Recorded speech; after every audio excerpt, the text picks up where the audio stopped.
Yan mga katek na meron tayong repair na washing. Papalitan natin to ng bagong motor kasi sira.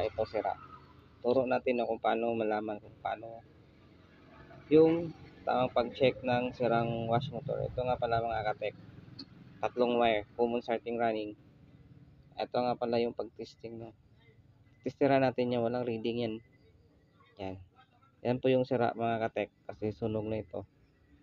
Ito nga pala yung bago mga katek. Ito. Tingnan yung kaibahan mga katek. Tatlong wire to mga katek ah. Tingnan nyo yung tester. Yun. May reading at saka nagbabuzzer. Yan yung good na makina ng washing machine mga katek, no. Yan. Ganyan lang po yung pag-check, no, mga katek.